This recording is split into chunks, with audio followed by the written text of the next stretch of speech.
In the immediate aftermath of the assassination of President John F. Kennedy, the American government came to the conclusion that a lone gunman had changed the course of human history by killing the most powerful man in the world with 3 rifle shots fired from the elevated window of an office building.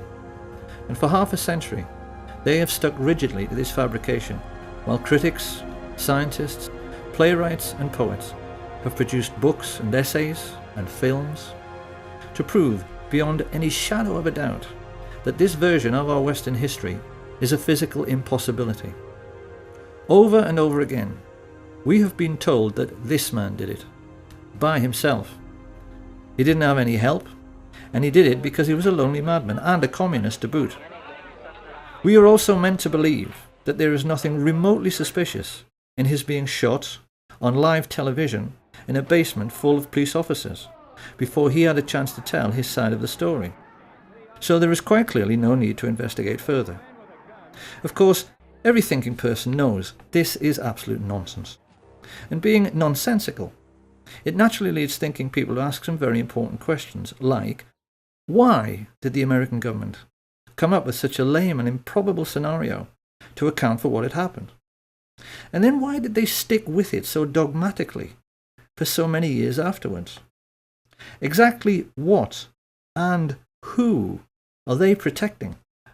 And how can it be that even such venerable institutions as the BBC have played along with this charade in the intervening decades? We now know that there were actually 8 riflemen firing at the president on that day. We know where they were located in Dealey Plaza, and we know their names. However, those with sharp eyes will already be asking themselves why we were only showing the location of 6 assassins in this schematic. We're doing this because any casual onlooker who happened to be in Dealey Plaza at 12:29 on November 22nd, 1963, might well have caught sight of these 6. Many people did. Witnesses like Arnold Rowland, Richard Randolph Carr, Lee Bowers, Amos Hewins, Mary Morman, they all gave precise descriptions of men they observed in the windows of the book depository and on the famous grassy knoll. But none of them observed 2 of the riflemen who shot at the president. No one did. And the reason why no one did is itself the key to the mystery. A mystery which begins with a very simple question.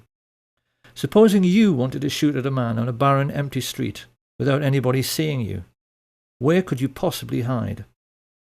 However, the riflemen who took part in the assassination were not as important to an understanding of what the Kennedy assassination was really all about as were a group of 20 men who had gathered together the night before at the home of Dallas oil millionaire Clint Murchison. These men were a much more important part of the story than the assassins themselves, because they hired the 8 snipers and paid them. We even know how much they paid them.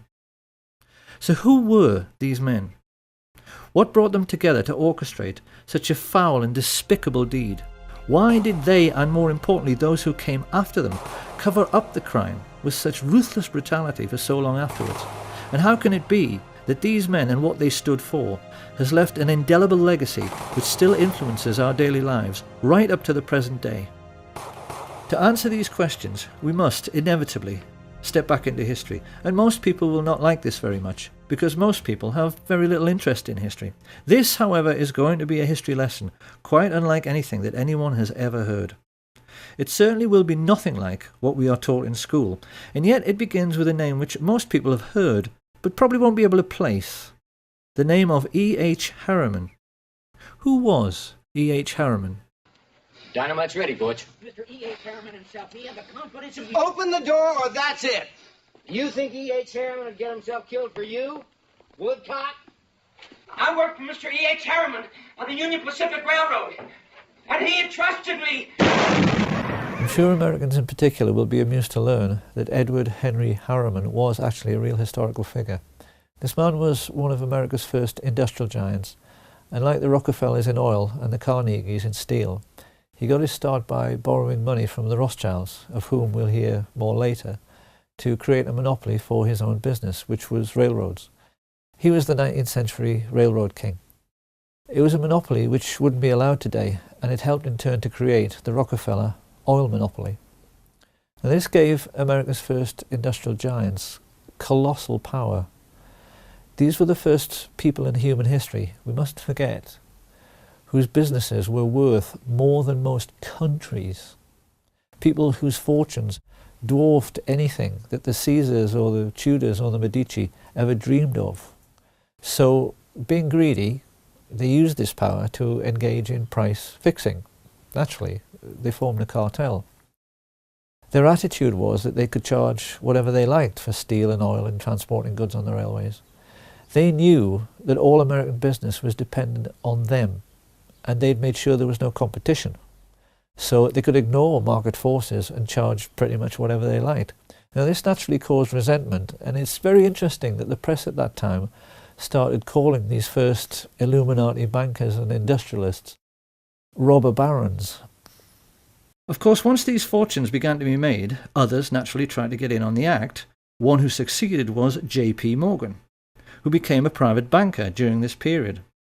But modern critics have discovered that far from being the richest man in America everyone thought he was, it turned out upon his death that Morgan actually only owned 17% of Morgan Bank, and that like so many others, he was simply a front for the Rothschild family. 5 years after E.H. Harriman died and handed on the business to his sons, W. Averill Harriman and E. Rowland Harriman, this new breed of Western business moguls faced their first really big test with the coming of World War I.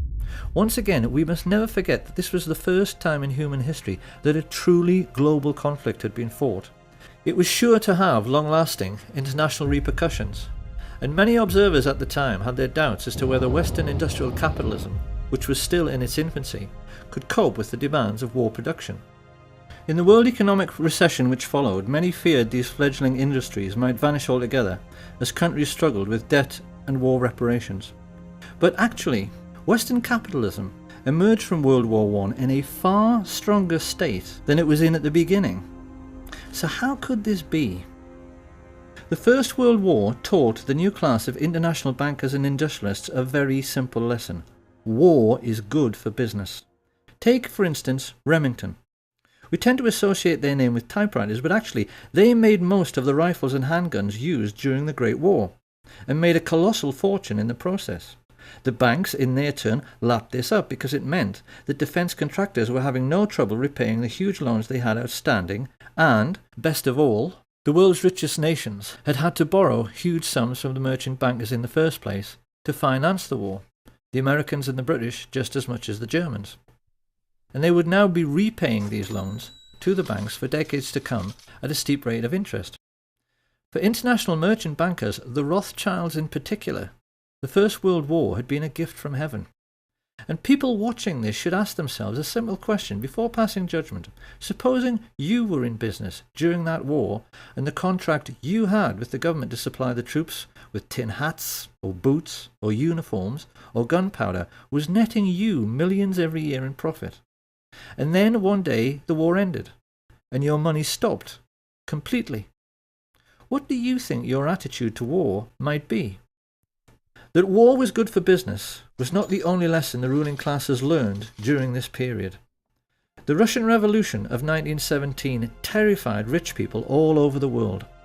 Watching Lenin and Trotsky taking over such a vast area of the globe, the kings and queens of Europe's tiny sovereign states in particular became extremely nervous. The question on all their minds was, supposing the communist success in Russia should inspire their own working class to rise in revolt. Many of the crowned heads of Europe, like England's George V, had been related to Tsar Nicholas, and the brutal execution of the Tsar and his family, particularly the bayoneting of his young daughters, sent a shockwave through the upper classes of every nation. Did a similar fate lie in store for the royal families of Holland, Sweden, Spain and England? This question was lying heavily on the thoughts of the elite when the First World War ended in 1918, and it had the effect of focusing the minds of the new Illuminati bankers and industrialists on the question of what to do for best with a defeated and dilapidated Germany. The population were poor, penniless and worn out, yet the German economy still contained some of the most sophisticated and expensive industrial stock on the planet. The Illuminati sensed an opportunity. Supposing, as the world's first international businessmen, They could get their hands on Germany's steel mills, her coal mines, her factories, ports, and her shipbuilding industry. Over the years, certain names have become very familiar to those who maintain an interest in the Kennedy assassination. None more so than Allen Dulles, whom Kennedy fired after the Bay of Pigs disaster, and yet later he somehow managed to chair the Warren Commission, which was supposed to be investigating Kennedy's death. Something few people know, however, is that Dulles and his older brother John Foster Dulles wrote the Treaty of Versailles. They were both lawyers of Sullivan and Cromwell, and it was largely they who decided that the German people must pay war reparations totaling 135 billion marks. A mind-boggling sum at that time, which today translates into 250 trillion. When this was announced, the legendary UK economist J. Maynard Keynes maintained it was a ludicrous sum, and he did a swift calculation from which he reasoned that it would take Germany until 1988, 60 years hard labour, to pay it off. But it didn't. So why? Maynard Keynes sensed that the Dulles brothers, backed as they were by the new Illuminati, were trying quite deliberately to sabotage the German economy, and they succeeded. As mass unemployment led to hyperinflation, the famous stories of people papering their walls with worthless Reichsmarks and handing over their life savings for a loaf of bread soon followed. With German investors on their knees, the new Illuminati moved in and began buying up shares of stock in German industry at a knockdown price. Now, why did they do this? The cynical mind would say to make a buck, but it really wasn't that simple. What they wanted was to make Germany strong again so that she would become a bulwark against Soviet communism. Germany was fighting for its life. Certain measures were needed to protect it from its enemies. I cannot say that I am sorry we applied those measures. We were a bulwark against Bolshevism. We were a pillar of Western culture. A bulwark and a pillar the West may yet wish to retain. It was around this time that the newspapers, which these same rich people owned, made sure the word Bolshi, a truncation of Bolshevik, entered the English language, so that we would associate Bolshevism with aggression. And it was with these subtle and not so subtle methods that the international elite began to shape our destiny for the remainder of the 20th century. The intellectuals of the period were furious.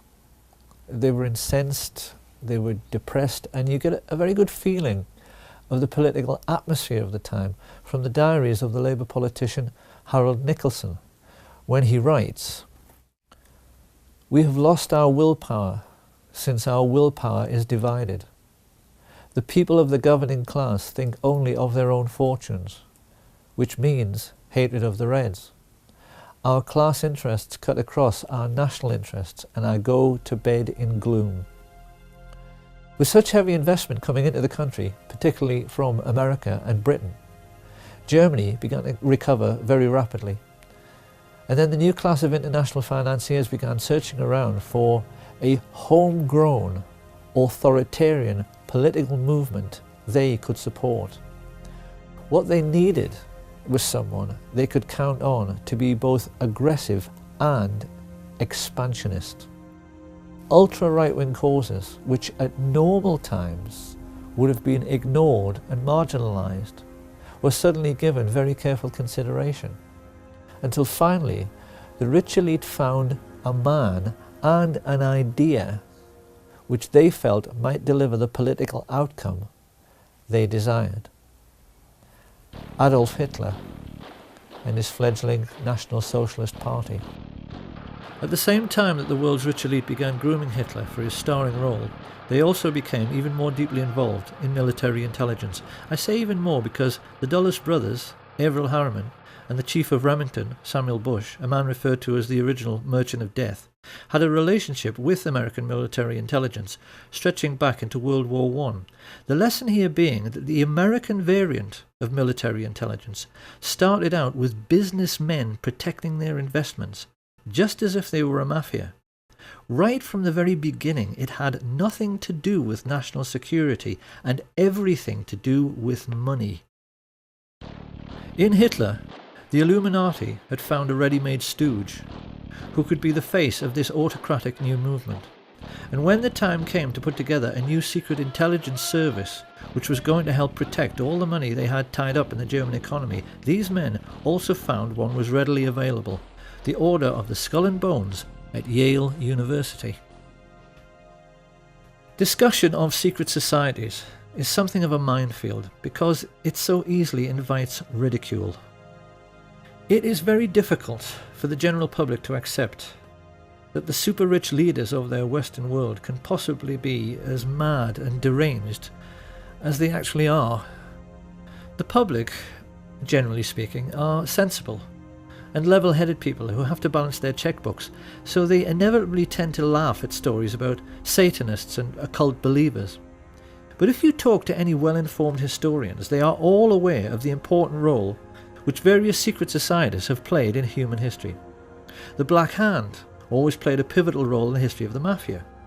If you talk to anyone in the UK who is political and read books, they are always aware that the ruling class of Britain, including every member of the royal family, is a Freemason. And the emblem of the death's head was sported on the caps of the high-ranking Nazi officers from the very beginning. The symbols of these secret societies always seem to play around with some kind of skull and bones motif, so that it's abundantly clear what their mission statement is. These people are pirates, willing to commit any crime for big money. And they first became established in America at Yale University in 1833 with General William Huntington Russell and Alphonso Taft. Of course, being a secret society, they made other people curious about them, and in 1867 some undergraduates from a rival campus society broke into their headquarters to see what this skull and bones thing was all about. They reported that inside there were lots of lamps and candles, many dilapidated human skulls lying next to a fool's cap and bells, and it was morbidly dark because the walls were covered in black velvet. Having established a suitably satanic atmosphere, initiation rites were then performed on new members, who had to engage in group masturbation and sodomy while they lay in a coffin. Now, it's very easy to dismiss all of this as bizarre, silly and irrelevant until you see the list of Skull and Bones members who have ruled America since Skull and Bones began. Although they only graduate 15 initiates a year, those 15 have always gone on to occupy the very highest positions in American society. US Secretary of State William Max Evarts was a bonesman, as was Treasury Secretary Franklin McVeigh, Chief Justice Simeon Eben Baldwin, and the 27th President of the United States, William Howard Taft. The founder of American football, Walter Camp, came through Skull and Bones, as did the very first chairman of the Federal Reserve, Pierre Jay, and director of Standard Oil, Percy Rockefeller. Averill Harriman, the son of E.H. Harriman and founder of Harriman Brothers, the largest investment bank in the world, was a bonesman, and so were both of the George Bush presidents. During his premiership, John F. Kennedy was surrounded by bonesmen like McGeorge Bundy and David Acheson, son of Dean Acheson. Kennedy knew these men refer to each other as brothers under the skin. They swear an oath of secrecy and then ruthlessly vow to help each other's careers in any way they can throughout their lives, even if it means committing murder. In Britain, every literate person knows that all of the top police officers are Freemasons, because if there are 10 candidates for a top job, a Mason will always select a brother Mason for the post. Skull and Bones works the same way, and JFK took this problem so seriously that he even made speeches warning America about the danger of secret societies. The very word secrecy is repugnant in a free and open society, and we are, as a people, inherently and historically. He knew the people on this list were neither silly nor irrelevant, because he knew they were the real holders of power in America, operating as they were, as an unelected shadow government accountable to no one. And it was these same people who brought Hitler to power during the 1920s by becoming business partners with leading German industrialists. The reality of the situation prevailing at that time can be very easily understood simply by looking at the cover of Fritz Thiesen's book, I Paid Hitler, on which he is depicted as a puppet master, controlling Hitler's strings. Thiesen was a billionaire industrialist. He was the man who built the Bismarck. His company, United Steelworks, made 3/4 of all Germany's steel, and he joined together with Skull and Bones members Prescott Bush and George Herbert Walker to financially assist the Nazi Party.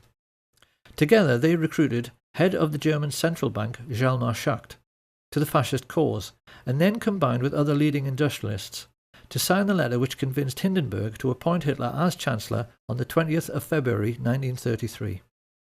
Had anyone inquired around this time about the postal address of the Nazi Party, they could legitimately have been told that it was 39 Broadway, Manhattan, New York, because this was where Averell Harriman, Prescott Bush and George Herbert Walker kept their office.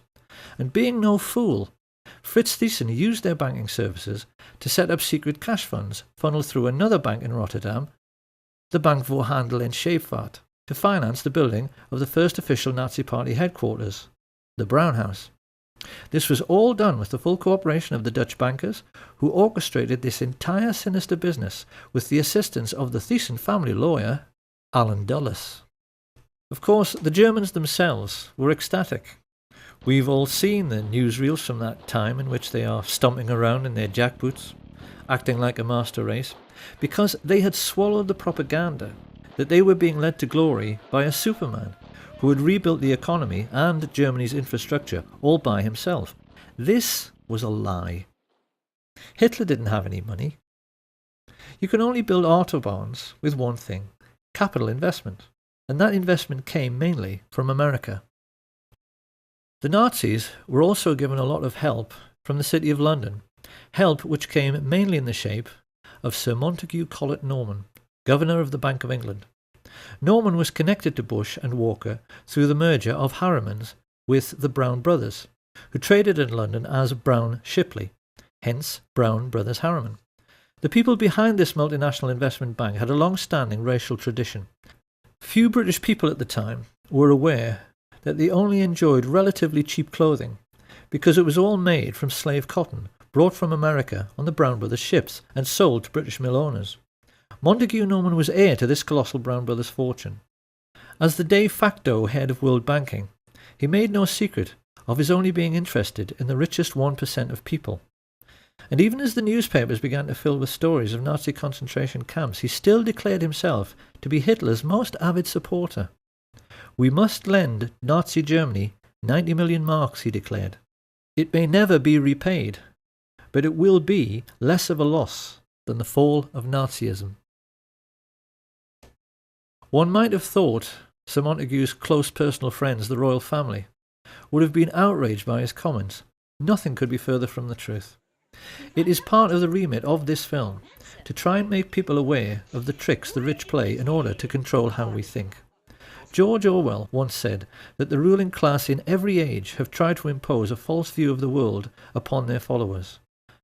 And there's no better example than the way in which the British have been duped into believing that their royal family are called Windsor and descend from English kings like Henry VIII. The British royal family are, actually, German, and their real name is Saxe-Coburg-Gotha. They only changed it to Windsor after Windsor Castle in 1917 to hide the fact that they were German during the First World War. Prince Harry, in honour of his German roots, has been known to dress as a Nazi on several occasions. Dozens of critics have pointed out that the Duke of Edinburgh's brother was the head of the Nazi SS. And King Edward VIII, before he abdicated to marry the American divorcee Wallis Simpson, visited Hitler to make it abundantly clear to the whole world that he too was a Nazi. He even signed his name Herzog von Windsor. Thinking people during this period realized that this whole thing with kissing up to the Führer somehow transcended national boundaries. The rich people from the most diverse countries had bonded together because they all shared a common goal. The kings and the queens and the international bankers and industrialists wanted to make certain communism could never succeed. They were determined they weren't going to finish up like the Russian royal family. and they were determined to hang on to their money. They were much more afraid of the ordinary working people in their own countries than they were of fascist Germany. And this prevailing sentiment amongst the world's ruling class led America's elite to attempt a fascist coup d'etat in 1934. I hope it will be plain to people by now that Hitler's economic miracle is the greatest myth in human history. There was no economic miracle. There are no miracles. And if there are, why can't the Germans do it all again now? If you want to construct a network of new roads and new steelworks and new factories, you need one thing: money. You need investment. And the investment didn't come from Hitler. It came from Brown Brothers Harriman and their business associate, Fritz Thyssen. It came from Hjalmar Schacht and his best friend, Sir Montague Collett Norman. It came from men like Axel Wenner-Gren, the Swedish multimillionaire arms manufacturer, and Charles Beddoes, the French business mogul. These people were all in the same bed with their Nazi friends, the Duke and Duchess of Windsor, the Dulles brothers, Prescott Sheldon Bush, and George Herbert Walker, with whom they'd created the Union Bank for laundering Nazi money. And with stage one of their plan for world domination complete, they now turned to the second phase, which was meant to be the overthrow of American democracy and the imposition of fascist government upon the United States. In order to pull this off, these Nazis raised money from America's richest families, many of whom, in this new consumerist society, had become household names. The Colgate family, the Birdseye family, the DuPont family, the Rockefeller family. These people handed over millions to the American financiers of Hitler so they could hire, train and supply a private army which would attempt to overthrow the democratically elected government of Franklin Delano Roosevelt and impose fascist dictatorship in America. Of course, it's natural to wonder, considering they had such advantages, how on earth they failed to pull it off. The simple answer is that they chose the wrong man, because their choice to lead this Nazi insurrection was Major General Smedley Darlington Butler, the most decorated soldier of the period and in all of American history, perhaps the most unsung hero of all. Because Smedley Butler was the most genuine Democrat and lover of liberty the world has ever seen. I appeared before the Congressional Committee, the highest representation of the American people, under subpoena to tell what I knew of activities which I believe might lead to an attempt to set up a fascist dictatorship. The plan as outlined to me was to form an organization of veterans, to use as a bluff, or as a club at least, to intimidate the government and break down our democratic institutions. The upshot of the whole thing was that I was supposed to lead an organization of 500,000 men, which would be able to take over the functions of government. My main interest in all this is to preserve our democratic institutions. I want to retain the right to vote, the right to speak freely, and the right to write. If we maintain these basic principles, our democracy is safe. No dictatorship can exist with suffrage, freedom of speech, and press. Smedley Butler tricked the plotters into thinking he was interested for just long enough until he was sure who all the major players were, and then he told the president. This put FDR in a quite impossible position. America at that time was just coming out of the Great Depression. The last thing he wanted was to cause another economic downturn, and he feared that if he scooped up all the leading bankers and captains of industry in the United States and threw them all in jail, the country just might fall apart. So what could he do? To Smedley Butler's utter incredulity, he chose, in the end, to do nothing. In spite of the fact that these men had committed treason and should have been hanged, their power was such that they were not even charged, let alone tried. And so great was their influence, they were able to keep America out of the war until December the 7th, 1941.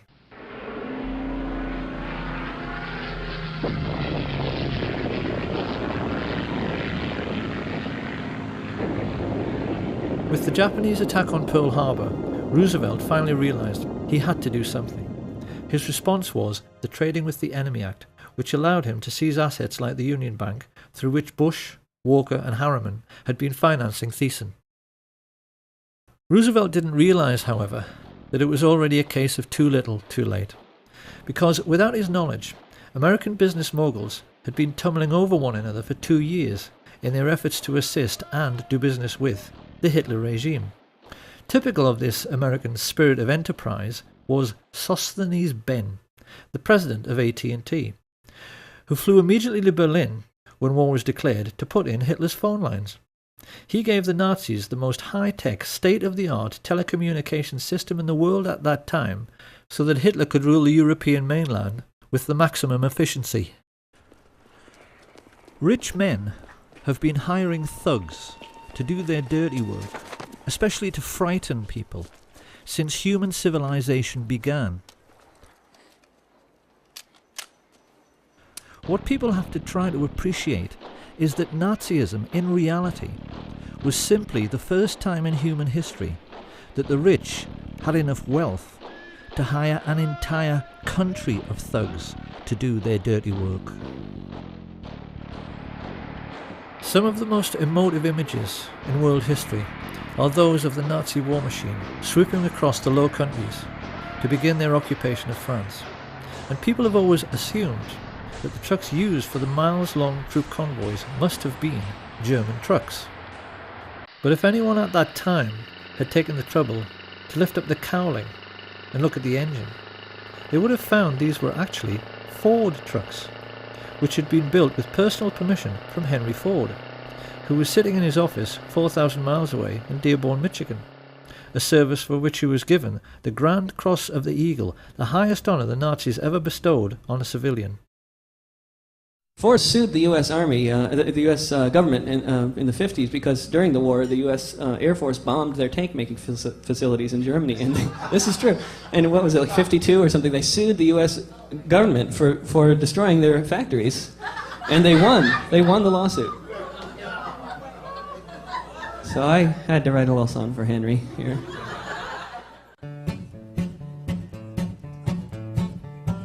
Ford built tanks for the Nazis, and the Nazis used those tanks to gun down lots of soldiers in the U.S. Army ranks. Yes, Henry Ford was a fascist, and a nasty one was he. He built tanks for anyone for the proper fee. Hitler so admired Henry Ford, he kept a life-size portrait of him on the wall next to his desk, and even his legendary Panzer tanks were tainted by these sorts of practices, because they were made by I.G. Farben, who had entered into a cartel with the Rockefellers' Standard Oil. The government in Washington knew all about this, and largely did nothing. Licensing arrangements for trading with the enemy in wartime were issued without any fuss, even to the extent that after the occupation of France, the Chase and Morgan banks in Paris simply carried on doing business as usual. The incredible truth, which the rich elite have managed to hide from the world for 70 years through their control over school books and our education system, is that the Nazi war machine was actually an American business. And for the Rockefellers, DuPonts, Harrimans, Walkers and Bushes in particular, it was a highly lucrative business. For their part, Coca-Cola's contribution to the war effort was to sell billions of soft drinks to the thirsty Nazis, while they were strafing and bombing Allied soldiers, particularly in very hot regions. In the desert, where refrigerators tend to be scarce, there were even stories of Messerschmitt pilots wrapping wet towels around bottles of Coke, tying them to their aircraft, then flying up to altitude, where the cold and the wind chill turned the wet towel into a solid block of ice. They would then dive down, crack open the towel, and enjoy an ice-cold Coke in the desert. If they had wanted to, the Western multinationals could have grounded the Luftwaffe and stopped the war at any time, because the German aircraft were totally dependent on imported supplies of tetraethyl lead, an additive which prevents knocking in aero engines. But Standard Oil kept the supply of this vital resource going through neutral Switzerland for the entire war. And any Dutch people who might be wondering at this point what kind of percentage the Swiss took from this little arrangement, they need to be aware that thanks to Prince Bernhard von Lippe of the Netherlands, the father of the recently retired Queen Beatrix and prominent member of the Nazi Party, Royal Dutch Shell gave Hitler millions of tons of crude oil for nothing. The Dutch royal family actually fueled the invasion force which annexed Holland and were instrumental in helping the Nazis to rape their own country. But most shocking of all is the truth of what really happened in the little Polish town of Oświęcim. This sleepy little hamlet just happened to be in an extremely mineral-rich region, particularly for coal, which Western industrialists had wanted to get their hands on for years. With the coming of the Hitler regime and the invasion of Poland, the fascist financiers had the bright idea of turning this conquered region into an investor's paradise by building a Nazi concentration camp near the town and utilising the slave labour available to drastically reduce their own production costs. Few people are aware of the gigantic scale of the Nazi concentration camp network, and are blissfully unaware that the real purpose behind their construction was to make a profit for the rich, which is why they stole all the gold watches, gold wedding rings and gold teeth fillings and melted them down into gold ingots. To this day, there are bars of gold lying in the vaults of the Bank of England, which have the Nazi swastika stamped on them. Gold stolen from Jewish corpses. It shouldn't come as any great surprise that George Herbert Walker's family were slave owners on the cotton plantations of 1930s America. Walker was used to organising slave labour. So while his business associate, Averell Harriman, was paying for Hitler's 500,000 SS troops and supplying them all with brand new Thompson submachine guns, because he did, Walker took over the management of this new Polish concentration camp. And when his Nazi friends started complaining that they couldn't pronounce the name Oświęcim any better than I can, they all got together and decided they had better Germanize the name into something which sat more comfortably on Nazi tongues. It was in this way that the world first heard of Auschwitz. Because the truth about Auschwitz and the entire Nazi war machine is that they were essentially no different to McDonald's. They were American business enterprises abroad, businesses which the richest European families invested in, and businesses which, because of slave labour, made obscene profits, which Prescott Sheldon Bush took and placed in a blind trust, which later financed a Bush political dynasty which produced two presidents of the United States, his son, George Herbert Walker Bush, and his grandson, George Walker Bush. This picture of the railway leading into Auschwitz has, since World War II, become the iconic image of the Holocaust. To us it now represents something like the gate to hell. But how differently, one wonders, would we have looked at this image all of our lives if we had always known that this railway line was an American railway line laid by the Harriman brothers on behalf of Uncle Sam. The Standard Oil IG Farben cartel even made the Zyklon B gas for the Jewish Holocaust. Now, anyone who at this point is thinking that all this simply cannot be true, because if it was, someone would have sued, well, someone did. This information came into the public domain because of a Dutch intelligence agent who was so disgusted when he found all of this out, he leaked it to the press, as a result of which two very senior Jewish gentlemen, Kurt Julius Goldstein and Peter Gingold, filed suit against the American government. Of course, the more discriminating among us will now be asking how it can be that this story went completely unreported in the mainstream media. One might just as well ask why the Times in London was writing favourable stories about the Nazi concentration camps throughout the 1930s, and why Lord Rothermere was still referring to Hitler as a great gentleman as late as 1940. You really would think by now that people would have realised that it isn't so much the bias in the media which really matters, it's the things they know about, but never tell you, that really matter. Because the truth is that the press knew exactly what was going on in the concentration camps all through the war. They never said a word about it, because they knew who was making money from the slave labour. Now, it's very easy to imagine what the response of a conservative politician, American or British, would be to all of this. If all of this is true, he's bound to ask why nobody said a word about American industrialists building Hitler's war machine at the Nuremberg trials. How come it never got mentioned? Where's the responsibility of the Vatican, who signed in 1933 the Concordat with Hitler, giving him his first tremendous prestige. Are we now to find the Vatican guilty? Where's the responsibility of the world leader Winston Churchill, who said in an open letter to the London Times in 1938, 1938, Your Honor, were England to suffer national disaster, I should pray to God to send a man of the strength of mind and will of an Adolf Hitler. Are we now to find Winston Churchill guilty? Where's the responsibility of those American industrialists who helped Hitler to rebuild his armaments and profited by that rebuilding? Are we now to find the American industrialists guilty? No, Your Honor, no. Germany alone is not guilty. The whole world is as responsible for Hitler as Germany. It is an easy thing to condemn one man in the dark. It is easy to condemn the German people, to speak of the basic flaw in the German character that allowed Hitler to rise to power. But at the same time, comfortably ignore the basic flaw of character that made the Russians sign pacts with him. Winston Churchill praise him. American industrialists profit by him. American industrialists profit by him. Profit by him. Profit by him. Profit by him. Profit by him. Profit by him. Profit by him. Profit by him. In school, we are taught that the Allies defeated Nazi Germany in World War II. This is not true. The Nazis won the war. Because the real Nazis, the rich, played on both sides. That's what a rich businessman does.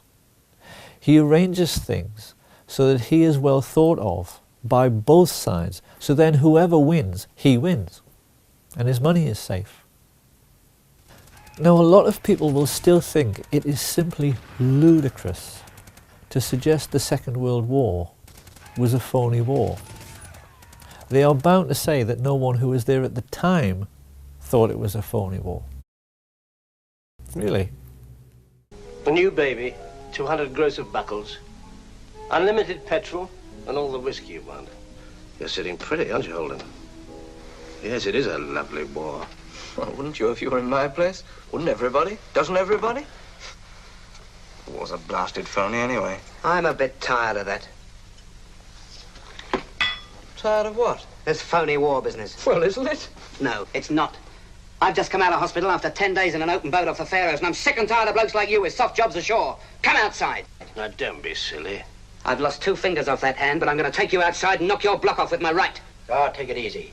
There's no need for that. I'm sorry, I apologize. I'll come outside if you insist. That won't do any good. It's not his fault. It's the fault of all of us. You make me sick. All of you. It may be a phony war to you, but it's not to all the boys at sea. It never has been.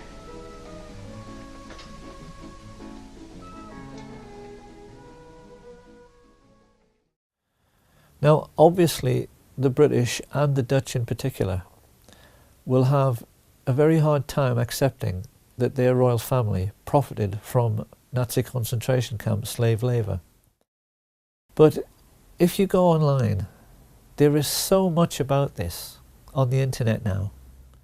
It's become plain that historians are more and more proving that those days were really all about the Western world's rich coming together to fund a Nazi war machine which was meant to protect them from the Soviets. The Duke of Edinburgh practically admitted this when he said, "In those days we were anti-communist because the Russians killed half my bloody family." And when this cabal of secret Nazis got together to discuss how they were going to pay for this Nazi war machine, because rich people never accept a loss, they hired a psychopath, Hitler, who they knew would go along with their building concentration camps so that slave labour would pay for all the planes and the tanks and the guns. And you can see in the more intelligent movies from that period, like Hitchcock's Saboteur, that the artists and writers of that time knew the rich were fascist and completely understood what they were really up to. Why is it that you sneer every time you refer to this country? You've done pretty well here. I don't get it. No, you wouldn't. You're one of the ardent believers, a good American. Oh, there are millions like you. People that plod along without asking questions. I hate to use the word stupid, but it seems to be the only one that applies. the great masses, the moron millions. Well, there are a few of us who are unwilling to just troop along. A few of us who are clever enough to see that there's much more to be done than just live small, complacent lives. A few of us in America who desire a more profitable type of government. When you think about it, Mr. Kane, the competence of totalitarian nations is much higher than ours. They get things done. Yeah, they get things done. They bomb cities, sink ships, torture and murder so you and your friends can eat off of gold plate. It's a great philosophy. I neither intend to be bombed nor sunk, Mr. Kane. That's why I'm leaving now. And if things don't go right for you, if we should win, then I'll come back. Perhaps I can get what I want then. Power. Yes. I want that as much as you want your comfort or your job or that girl. We all have different tastes, as you can see. Only I'm willing to back my tastes with the necessary force. Where was the mafia while all this was going on? Well, a great deal which historians have learned recently, especially from sources like Double Cross, the book written by Sam Giancana's brother, has made it clear that the mafia was much the same as the so-called German economic miracle and the American finance Nazi war machine in concentration camps. The mob in reality was a very different animal from the one portrayed by the movies and the media. American feature films have tended to focus on the exploits of gangsters like Richard Kane, the famous crime-busting Chicago cop who was planted in the police force to be a spy for Giancana, and hoods like Charles Nicoletti and Milwaukee Phil Aldericio, two of his favourite hitmen, who built their own hitmobile so they could shoot people from the back of a moving car. Amongst many other atrocities this pair committed was one in which they forced the head of Billy McCarthy into a vice and squeezed until his eyeball popped out, an incident which a certain American film director felt was so entertaining he included it in one of his movies. What most people have failed to realise, however, is that in most cases the mafia chieftains who actually ran organised crime did not approve, generally speaking, of these acts of gross brutality. Not that they gave a damn about morals, but the cleverest amongst them, like Paul the waiter Ricca, realised that sensationalised events like the St. Valentine's Day massacre produced public outrage and a crackdown on their illegal activities. Ricca realised that the effectiveness of mobsters like Diamond Joe Esposito came from keeping a low profile. And it was the mafia bosses who learned this lesson best, Santos Trafficante and Sam Giancana in particular, who in later years became the most successful. Even today, few Americans appreciate the extent to which their country was being controlled by organised crime in the 1930s. The mob were in total control of Hollywood, because all the union labour needed to make films, carpenters, set construction, catering, they were all under the control of the mob. In particular, the control of the Teamsters Union, the drivers and haulage people who made essential deliveries to absolutely everyone, meant that virtually all American business was caught in the web of mafia racketeering. Studio bosses like Harry Cohn, Louis B. Mayer, and the Warner Brothers knew they had to play along to get anything done at all. The big studio heads, like all rich businessmen, found they were forced to become friends with mafia dons. And the individual who exploited this situation most effectively was a gangster few people have ever heard of, Murray the Camel Humphreys. Generally speaking, the ethnically Italian gangsters of this period were coarse, brutal, and most importantly, ignorant men. They had no education. They couldn't hold an intelligent conversation because they'd spent no time in school. Don Corleone, I am honored and grateful that you have invited me to your daughter's wedding.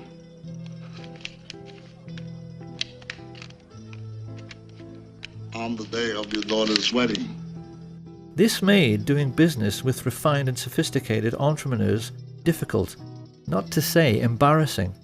And Sam Giancana was quick to spot this. So whenever a business deal needed to be made by someone with style and sophistication, he would send along his silver-tongued Welshman, Murray the Camel, so called because he was known for being sartorial and for cutting a dash in expensive camel hair coats. Humphreys became a crucial figure during the pre-war period because his contact with the luminaries of Hollywood meant he received invitations from senior politicians who wanted to rub shoulders with stars like Clark Gable, George Raft, Cary Grant, Gary Cooper, Marilyn Monroe and Frank Sinatra, all of whom were mafia-controlled and used by the mob as bagmen, moving colossal sums of money around the country, because Giancana cynically realized the authorities were too starstruck to ever check their luggage. He even used a priest for the same purpose, who he referred to as Father Cash.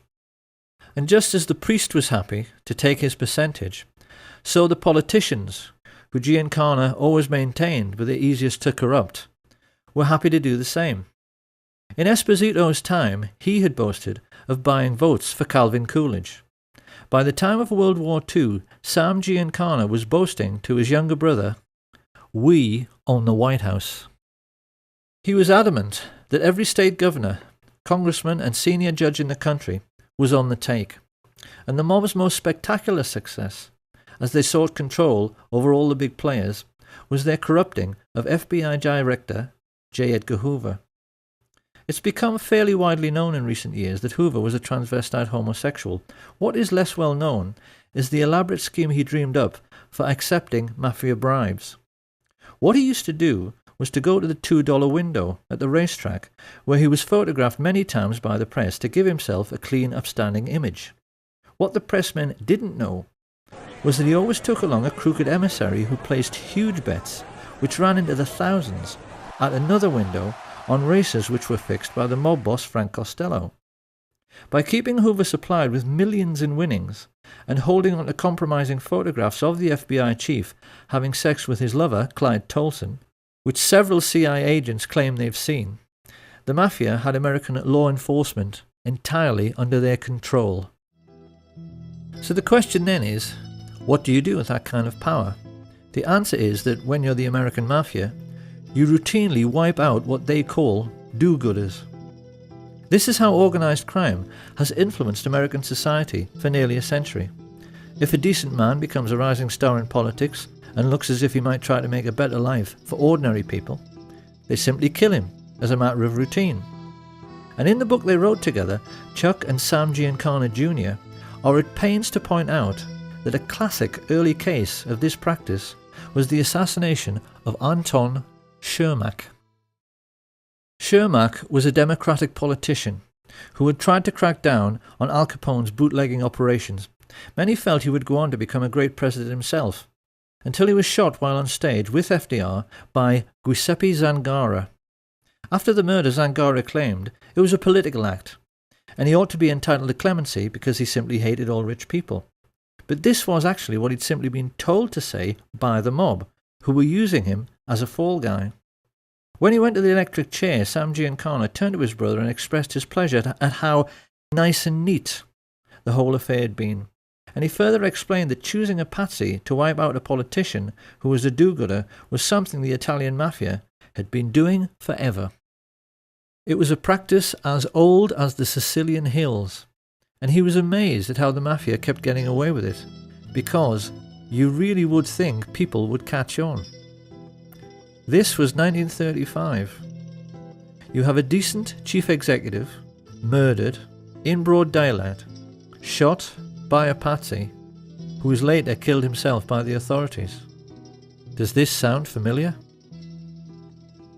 However, even in Shermack's time, the mob could not be said to be in complete control of American life, because while they controlled the streets through their influence over politics and the justice system, they were not yet in control of the United States military or its mainstream media.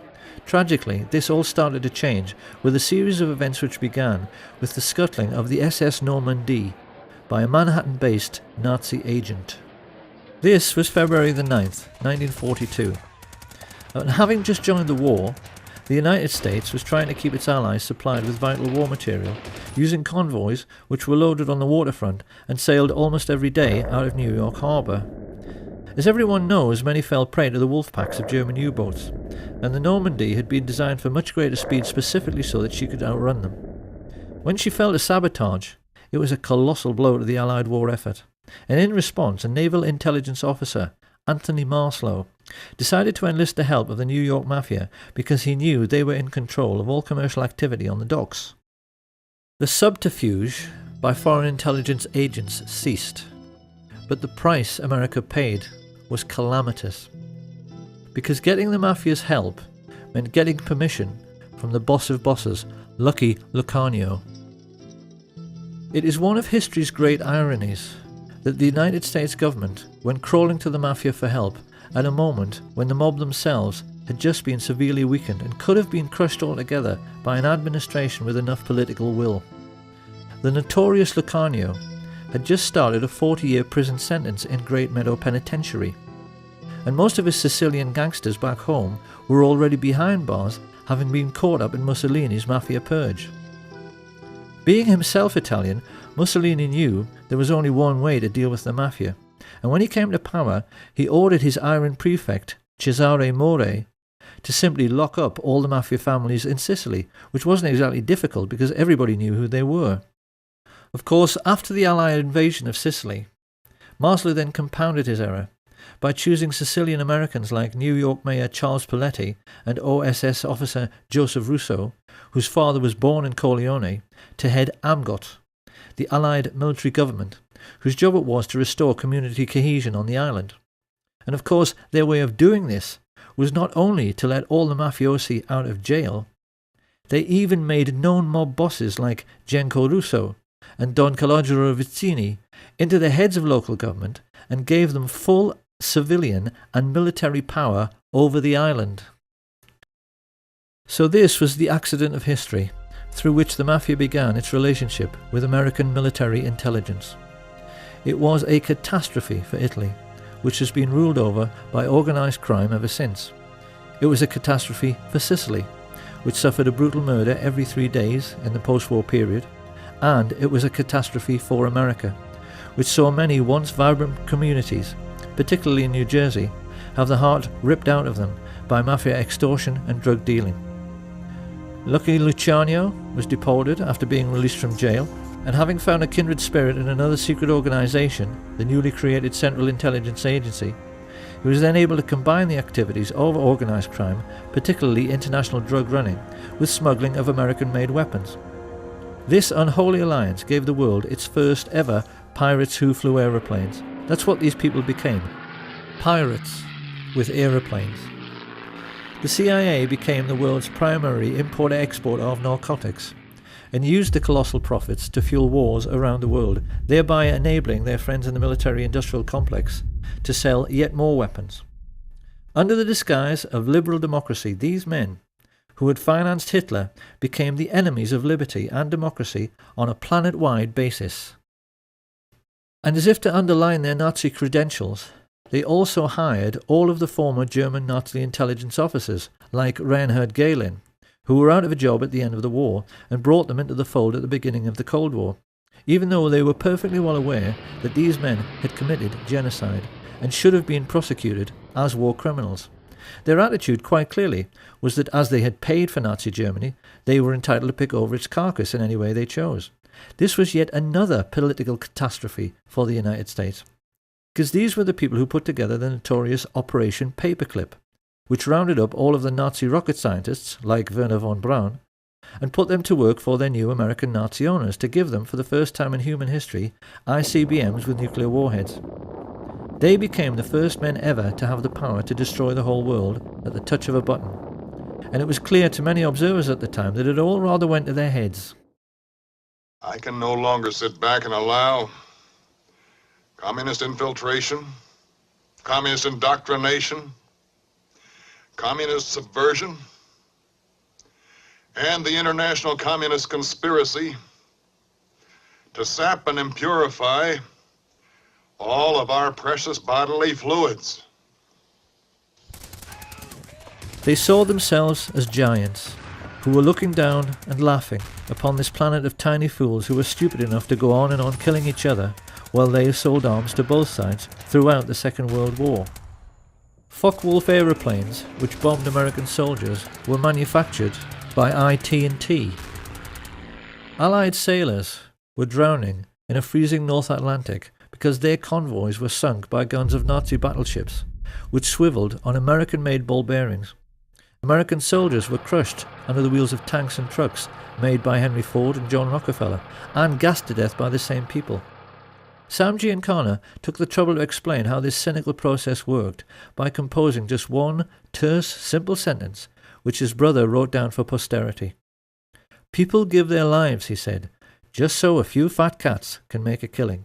And this was precisely what Smedley Butler had tried to explain to the world with his book, War is Just a Racket. At the war's end, the rich elite found fortune continuing to smile on them. Firstly, they were able to control the utter farce of the Nuremberg trials, which should have hanged every single American merchant banker and leading industrialist. As it was, their contribution to World War II remained hidden from public scrutiny, and they were even allowed to gerrymander light sentences for their German Nazi friends, like Hjalmar Schacht, who got off with just a few years and later retired as a billionaire. But best of all was that the one man who might have been a check to their power passed away as soon as the war was over. And with President Roosevelt gone, and their first Nazi glove puppet Hitler also deceased, it became necessary for Prescott Bush to find another young politician to sponsor. In true American fashion, he decided to advertise. He placed an ad in the LA Times which candidly explained that a group of rich businessmen was seeking a young, ambitious, immoral and most definitely malleable politician who might one day run for president. The ad was deliberately worded in this cynical way because they knew that only an evil, slimy and completely incorrigible little creep would ever dream of applying for the position. That was what they wanted, and that was what they got, in the shape of a certain Richard Nixon. Here being congratulated on his success by his new master, Prescott Bush. And not long after this picture was taken in 1947, Nixon engaged the services of a Jewish gangster who was working for Sam Giancana called Jacob Rubenstein, a man whom the world would one day come to know as Jack Ruby. Having bought themselves a new political puppet, this nefarious band of 20th century robber barons now took stock of their situation. The Hitler Project, as this rich elite called it, could hardly have turned out very much better. Their businesses had made colossal profits. Prescott had got his Union Bank back. The communist menace they so wanted to contain had almost sunk back in the Middle Ages with the ravages of war. And best of all was that they had now achieved the very world domination which Hitler had dreamed about. They knew that in this new age of modern telecommunications and high-speed jet travel, they had become the first group of robber barons in human history to dominate the entire globe, because they realized there was now absolutely no one left who could stop them from doing whatever they wanted to do next. However, they also realized that bombed out and dilapidated Europe would not be able to bear another war for many decades. This was why they now decided that their obscene business profits could only keep coming in if they moved their game of phony war into the Third World. And this was how the CIA came to instigate conflict throughout the Middle East, Southeast Asia and Central America. Chuck Giancana well remembers a conversation which he had with his mafia boss brother Sam during this period, in which he questioned him with genuine anxiety about the communist menace spreading throughout the world. The TV news was painting a sinister picture of a Soviet enemy with millions of fifth columnists, which was intent upon taking over the entire planet. Hadn't he heard of the domino theory and wasn't he worried about it? In response, Sam Giancana simply smiled at his kid brother's naivety, and he asked him, didn't he realize that the United States, by which he meant the shadow government, not the official one, wanted to take over the world as well, and that the whole idea of communism was just the excuse they were using to do it? He told him that in China they had already succeeded in getting a member of the Chinese mafia, a brutal gangster called Mao Zedong, into power, just so they could sell more cigarettes in Asia. Communism was just their excuse. And it was pretty much the same story in the Philippines, with a crooked politician the mafia levered into power called Ferdinand Marcos. As for the United States, Big Brother Sam explained that the fat cats were fully aware that Americans will do anything for patriotism. Hence, you must always provide them with an enemy, a boogeyman. They won't overwork themselves just to make huge profits for fat cats, for any other reason. So new enemies had to be found or created. This is what Joe McCarthy's Reds Under the Bed scare had really been all about. And they used the same excuse in Laos, Chile, Guatemala, El Salvador, Iran, Honduras, Vietnam and Cuba. If a small country refused to go along with American business interests, which basically meant with the rights of Western multinationals to pay slave wages to third world peasant farmers growing commodities like tobacco or sugar or fruit, they simply labelled them as communist, assassinated the democratically elected head of state with teams recruited from their secret societies, the Central Intelligence Agency and the Mafia, and put in a man favourable to their interests, as with the Shah in Iran. Simple. And even more to this, Giancana explained to his brother that the political game at home had to be played in the same way as the phony war game abroad. The lesson was that a businessman always protects his interests by playing both sides. Sam Giancana knew that the Second World War had been exactly the same as all the CIA's covert wars during the 1950s. They were conducted in order to make more money for the super-rich, because in every case they were selling weapons and fuel to both sides just as they had the Germans. On the American mainland, this cynical attitude manifested itself in the way the gangsters supported the campaigns of both leading candidates in every political head-to-head, in order to make sure that whoever got elected, he was always their man and on their side. So this was the real political world which the young Senator John F. Kennedy became a part of in 1950s America. It was a world ruled by a super-rich cabal of secret Nazis who had built the fascist war machine and concentration camps purely to protect themselves and their money from socialist Russia. Having avoided prosecution for the greatest crime in human history, they were confident that they could kill anyone and get away with it, particularly if it was someone who might interfere with their power to instigate phony wars in order to make huge fortunes by lending money and selling weapons to both sides. The war in which he himself had bravely fought was a sham, and even John F. Kennedy did not understand this. Or perhaps we should say that he didn't fully understand what was going on. He and his younger brother Bobby were certainly all too keenly aware of the extent to which their country was in the grip of organised crime, because their own father, the patriarch Joseph P. Kennedy, had made his personal fortune from running illegal liquor during the days of Prohibition, activities which earned him the nickname Bootlegger Joe. Experienced people are aware that the tendency of each new generation to reject the ideas of the previous generation is an abiding characteristic in human affairs, and it is perfectly plain that with Jack and Bobby it had the effect of making both men highly principled. Their own father had associated with crooks and gangsters, and it was quite clear from their style and their outlook that they had made a commitment to make up for the sins of their father by rejecting this sinister world of hoods and crooks and corrupt politicians, by being honest and decent. If you take a look at any group photo from the early days, it's clear these men are being determinedly clean-cut, with the accent heavily on the clean part. They knew their father's generation were dirty. It couldn't be more obvious that they were determined to be the opposite.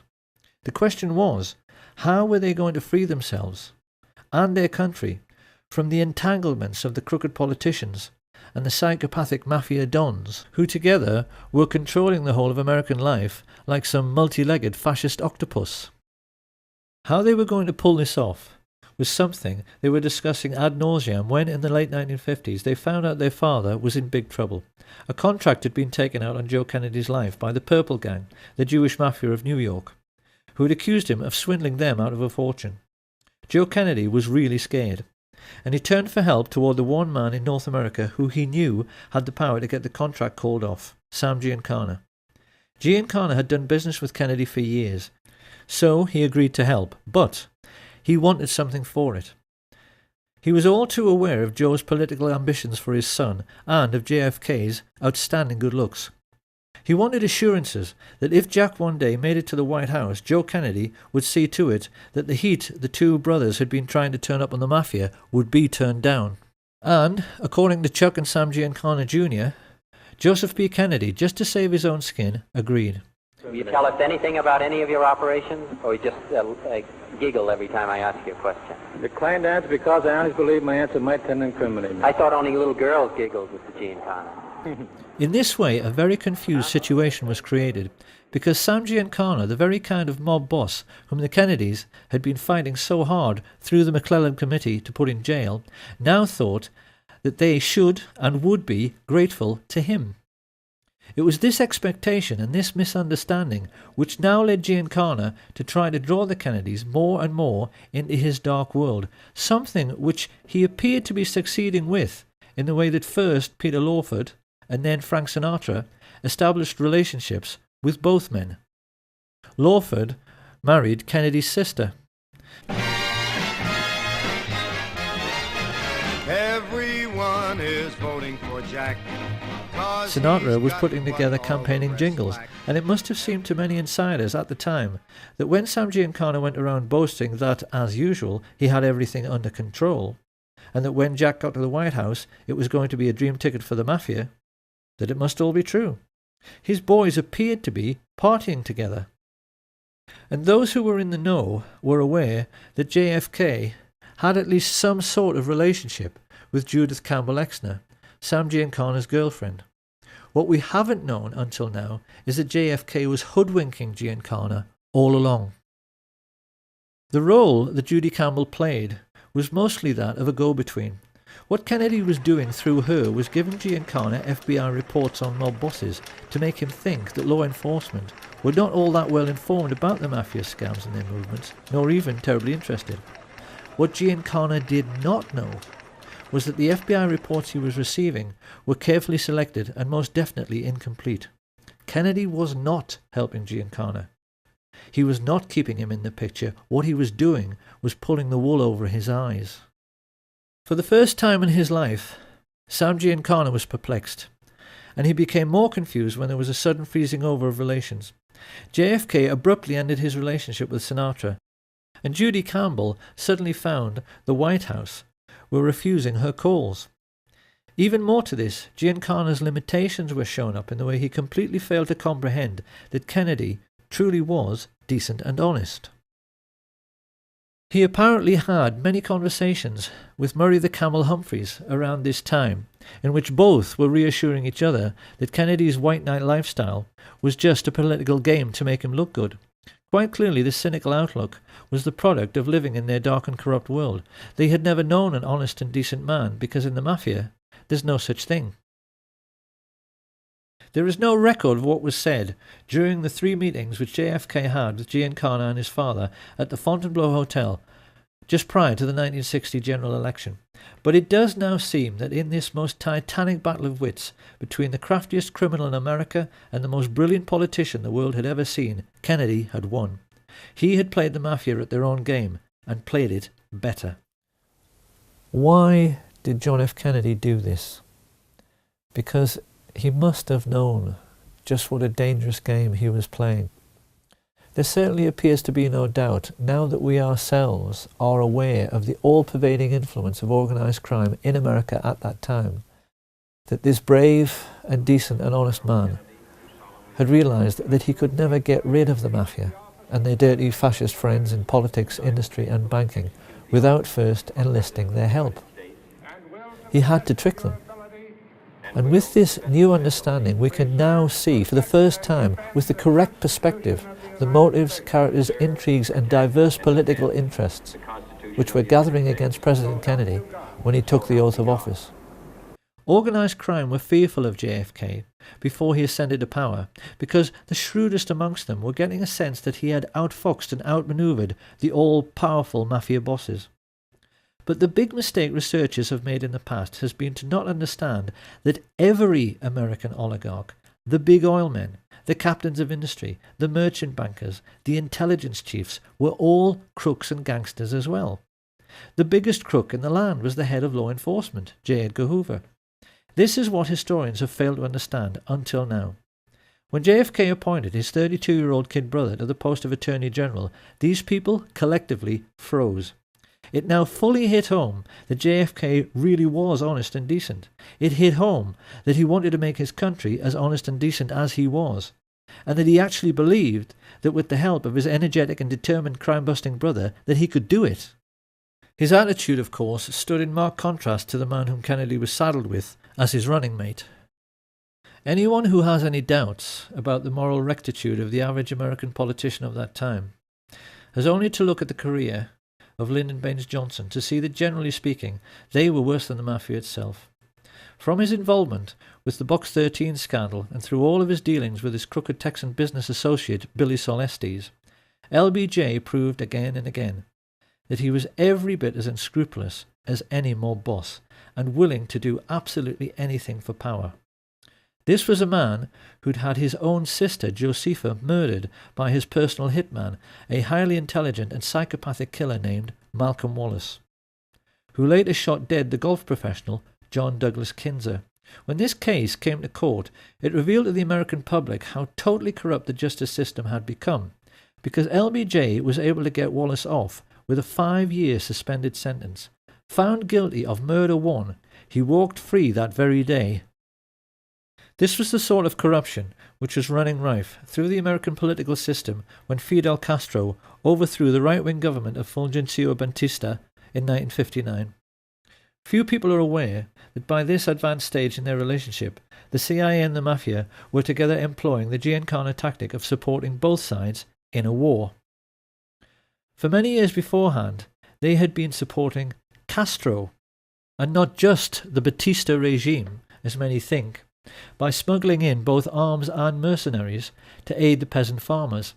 One of these mercenaries, an Italian-American called Frank Fiorini, later came to play a pivotal role both in the assassination and subsequent cover-up under his assumed name Frank Sturgis.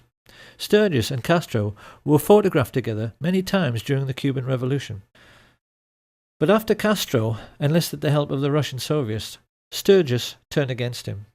Like many in the CIA Mafia network, he felt double-crossed when Castro closed the island's casinos and nationalized all Cuban business. He therefore joined forces with men like Bernard Barker, Batista's former secret police chief, and other Cuban expats who had fled en masse to Miami, Florida, and who now sat together on the American mainland as a very disgruntled and highly politicized splinter group. Of course, to the American Nazis who had bankrolled Hitler, this was intolerable. It was a commercial disaster. Coca-Cola had made millions in easy profits using dirt-cheap Cuban sugar grown by dirt-poor Cuban peasants. They were now being told by an upstart third-world dictator that they would have to pay for sugar at the normal market rate, and the Mafia were losing millions every single day from the loss of illegal gambling. America's Nazi shadow government therefore decided that someone was going to have to mould this loosely knit group of disgruntled anti-Castro Cubans into a crack invasion force to retake the island. Having put their heads together, Dulles and Harriman and Richard Bissell decided this would be an excellent job for Prescott's eldest son, George Herbert Walker Bush, a chance for him to prove himself, along with one of his Texas oil business associates, Jack Alston Crichton. Together, these two recruited and trained the Cubans for several terrorist groups known as Operation 40, Alpha 66, ZR Rifle, and Operation Mongoose. Renegade bands of merciless assassins who would kill Castro and who could later be counted on to eliminate any other third world leaders who dared to interfere with American commercial interests. It was this diverse and unsavory stream of political intrigue which produced President Kennedy's first great political crisis, the Bay of Pigs, in 1962. By this time, JFK was well aware that the CIA was something much more like a private firm or a family. He wasn't surprised when they invaded Cuba without his permission, because he knew they were totally out of control. His antipathy led him to cancel the promised air support, and inevitably the invasion failed. The anti-Castro Cubans were mostly captured, and Kennedy then tried to add insult to injury by ordering J. Edgar Hoover's FBI to close down the camps where the Cubans were trained. He even allowed Khrushchev, the Soviet leader, to inspect the camps to see they were closed, so this could never happen again. Having only just escaped with his life at the Bay of Pigs, it was pretty clear that Frank Sturgis was more than a little annoyed. He was scared because Khrushchev says, don't do this or we're going to do that. So he didn't do it, and he deserted the Bay of Pigs. I was involved in the Bay of Pigs. A lot of people, friends of mine, that were killed in the Bay of Pigs. And I resent that. Don't play political games with me. I'm a military man. I'm a soldier. I go fight. But damn it, if I risk my ass out there and I'm getting shot at, I don't want some stupid-ass politician to go ahead and make deals behind my back where my people or maybe myself are going to get killed. I don't like that. This, then, is how the stage was set for the Kennedy assassination. And when one remembers the colossal number of ruthless and hideously brutal men who had created this situation, it's perhaps a little ironic that a peripheral figure in the cast of characters who actually put the plot together was an attractive young woman. 19-year-old Marita Loren's love affair with Fidel Castro and her subsequent recruitment as a CIA assassin by Frank Sturgis to kill him is a very well-known story because it was made into a feature film. In spite of her failure to kill the Cuban leader, Lorenz continued to associate with the assassination squads trained by the CIA, and it was largely her testimony in the Spotlight magazine trial after a skillful cross-examination by Mark Lane, which gave us a window through which we can now see who really participated in the Kennedy assassination and who was really behind it all. First of all, after the Bay of Pigs invasion, Kennedy had fired Allen Dulles, Richard Bissell, and General Charles Cable for essentially using the CIA as their personal hitmen, after he found out that Robert Mayhew had sought Sam Giancana's permission to talk to his underboss, Johnny Roselli, about the possibility of a hit on Fidel Castro. Here you have a government agency, funded by the American taxpayer, associating with the very organized crime racketeers JFK was trying to put in jail, for the purpose of carrying out political murders. The president was incensed. Historians have never been surprised that he vowed to smash the CIA into 1,000 pieces. It hardly takes a genius to see why the CIA wanted to kill him. What is more, Jack Alston Crichton and the lifelong friends of Allen Dulles, the Bush family, had just recently purchased exclusive access to 15 million acres of Cuba, almost half the entire island, in order to drill for oil. When he came to power, Castro reduced this to a mere 20,000 acres, a colossal investment which now failed and which led to Crichton's CVOVT Oil Exploration Company being delisted from the stock exchange at a loss of $30 million. Crichton and George Bush's friends, the Texas oil billionaires, Clint Murchison and Haroldson Lafayette Hunt, also knew that Kennedy wanted to end their most vital tax break, the oil depletion allowance, and their bosom buddy, Vice President Lyndon Johnson, was standing at this time with one foot in jail and the other on a banana skin due to his involvement in the corruption scandal now breaking around his favourite assistant, Bobby Baker. LBJ knew his life was finished if Kennedy lived, and he would become president himself if Kennedy died. So his involvement in the plot is hardly difficult to understand. And even more to this, the heads both of the US military and the military-industrial complex which supplied them, exactly the same Nazis who had supported Hitler in World War II, were fully aware that Kennedy wanted to pull out of Vietnam in a move which would have eventually cost them billions in lost weapons sales. This circle of thugs and pirates was completed by LBJ's next-door neighbour, J. Edgar Hoover, who had himself invested millions in Clint Murchison's oil business, just like his mafia associate, Vito Genovese. Stepping back to look upon this rogues gallery, it really is remarkable how Kennedy had managed to make an enemy out of every single dirty hood, every corrupt politician, and every single Nazi businessman living in the country at that time. It is highly misleading even to see these groups as separate, because the truth is that they were all brutal fascists, who saw nothing wrong in killing to get their own way. The question now was, how were they going to get him? Because we must never forget that generals, admirals, mafia dons, intelligence chiefs, corrupt politicians, and oil billionaires are only people. None of them wanted to go to the electric chair for conspiracy to murder the president. They knew that they had to put together a plan which could not fail to both kill Kennedy and then cover up afterwards the fact that they did it. They knew that in men like Frank Sturgis, his Cuban assassination squads, and the mafia hitmen working with the CIA, they had a huge pool of killers to choose from who were ready, able, and willing to do the deed. All the same, how could they possibly get to Kennedy? Because they knew that, at least in Washington, all American presidents are extremely well protected by the Secret Service. The most important first step was to engage the age-old mafia tactic of finding a patsy. To this end, they turned to George de Mohrenschildt, a very sophisticated exiled Russian count and CIA agent, who was close friends in the oil business with George Bush and the Texas oil men. They were aware that they needed someone like Giuseppe Zangara, who appeared to be a low-life, discontented misfit. So they chose a low-level CIA operative who had been groomed precisely in order to appear to be a low-life, discontented misfit, Enter Lee Harvey Oswald, who was carefully handled by de Mohrenschildt as he was placed like a chess piece in the Texas schoolbook depository. With the patsy selected, the combined heads of the American Nazis now sat down together to discuss their problem. How do you kill a man riding in an open car on a public street in front of hordes of people without being seen? And then, how do you cover up forever afterwards the fact that this was a conspiracy and not the work of a lone nut? The plotters were keenly aware that it was the second question which posed the biggest problem.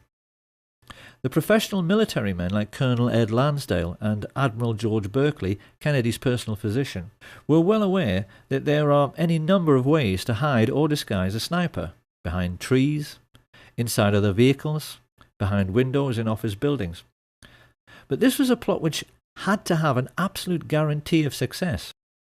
If a squad of riflemen were all to fire at their target at the same time, this would certainly guarantee the man's death. But the subsequent police investigation would instantly realize more than one shooter was involved. A team of gunmen all firing together might actually blow Kennedy's head clean off. A single sniper couldn't do that. So what were they to do? It was during these deliberations that a macabre thought first registered. They would have to control the body after the shooting in order to make sure that all physical evidence available to police forensic scientists conformed to the scenario of a single assassin. And just how in the hell were they going to do that? By way of preparing the ground, Sam Giancana now ordered Richard Nixon's political associate Jack Ruby to keep Oswald snug under his wing, and then to set about hiring the best local riflemen, preferred candidates being men like his close friend Charles Boyd Harrelson, the father of Hollywood actor Woody Harrelson, who had proven his hitman credentials by shooting dead dozens of men for money. He then turned to his mafia associates Carlos Marcello and Santos Trafficante to supply the best gunmen from their cities, while he himself instructed the well-known underboss Tony Accardo to give the Chicago end of the contract to Giancana's favourite and most trusted hoodlums, Charles Nicoletti and Milwaukee Phil Aldericio. This pair had to be flown in 1,500 miles to the ranch of mafia hood Peter LeCarvelet, and then driven the remaining 600 miles to Dallas. It had been agreed with Giancana's and Genovese's oil business partners, H.L. Hunt and Clint Murchison, that every gunman would be paid $50,000 for the hit, and that the oil men would stump up the cash, so there was no way of tracing it back to either the mob or the CIA. For their part, Jack Crichton and George Bush were trying to lay the groundwork at the street level with the mayor Earl Cable, the brother of CIA chief Charles Cable, whom Kennedy had fired. Both the Cable brothers were crucially important in the development of the fine details of the plot, because they agreed to allow Crichton and his associates, George Lumpkin, the Dallas police chief, Lieutenant Colonel George Whitmire and Harry Weatherford, to make use of their 488th Military Intelligence Detachment, a privately funded part-time intelligence force which had amongst its ranks many members of the John Birch Society, the Ku Klux Klan, and around half of all the serving police officers in Dallas. The plotters realized this was a masterstroke, because it meant they could control the streets and the crime scene, but they also realized that when the shooting occurred, the response of at least half the police on duty would appear to be completely genuine. And yet for all this intricate planning, involving, as Sam Giancana later admitted, dozens of men, the American Nazis were aware they still had a problem. Getting the snipers into position and coordinating their fire by radio was not too difficult. It's something the military do every day. But this problem of blowing the man's head clean off had another side to it. Supposing, as can happen, all the snipers missed. How could they possibly legislate for this contingency? You see, being a professional sniper is a lot like being a professional golfer. Everyone knows that, generally speaking, a golf pro on a par 3 will hit the green. But even the world's best occasionally miss by a wide margin, and the same can happen to any rifleman. We can be quite certain that the guiding brains of the American Nazis, Allen Dulles and David Atlee Phillips, in order to cover this eventuality, must have at least considered having one assassin run up to the limousine to attempt a point-blank range mafia-style shooting should the others miss. But then another problem appeared. Supposing their assassin couldn't run quick enough to jump on a speeding car. Little by little, the realization hit home. The plot could even wind up looking silly and themselves ridiculous. There was only one answer. They would have to control the president's protection, the Secret Service. Marita Lorenz testified under oath that in late November of 1963 she drove from Miami to Dallas, Texas with Frank Sturgis, followed by a backup car which contained a stash of weapons. Travelling along with them were Jerry Patrick Hemming, an American mercenary like Sturgis. Were you ever offered money to assassinate President Kennedy? Directly, on numerous occasions. Two Cuban brothers, Ignacio and Guillermo Novo Sampol, a Cuban pilot called Pedro Diaz-Lance, and his friend Orlando Bosch. At first, Marita assumed this was to be just another arms smuggling engagement, just like many others she'd been on with Sturgis before. However, when they reached their Dallas motel, they were visited by someone Marita had met many times before, CIA agent E. Howard Hunt, who stayed almost an hour and paid Sturgis with cash stuffed in a very large envelope. This was the evening of November 21st, 1963, and Marita began to get worried. She knew that President Kennedy was visiting Dallas the next day. Becoming concerned, she pressed Sturgis as to the real purpose of the visit, and when he told her that for this one time it had to be confidential, she decided she wanted out. Marita had no way of knowing that a great number of other people had made similar journeys that day. CIA pilot Tosh Plumley flew several assassins into Dallas Love Field without even being told who they were. From all over the country, radio operators, riflemen, drivers, false ID suppliers like Chauncey Holt and Bernard Barker, and getaway pilots like David Ferry converged on the city. Whilst at the home of oilman Clint Murchison, a group of his Nazi friends were congregating to celebrate Kennedy's imminent demise. Due to the testimony of LBJ's mistress, Madeline Duncan Brown, the mother of his illegitimate son, we now know that amongst these guests were J. Edgar Hoover and his homosexual lover Clyde Tolson, who stood to lose the millions they'd invested in their host's oil business if Kennedy lived. Hoover also knew Kennedy wanted to replace him as head of the FBI. The two Brown brothers of Brown Brothers Harriman, who along with Cliff Carter, John Connolly, and Senator Joseph Yarborough stood to lose millions from lost defense contracts because they knew JFK wanted to end the Vietnam War.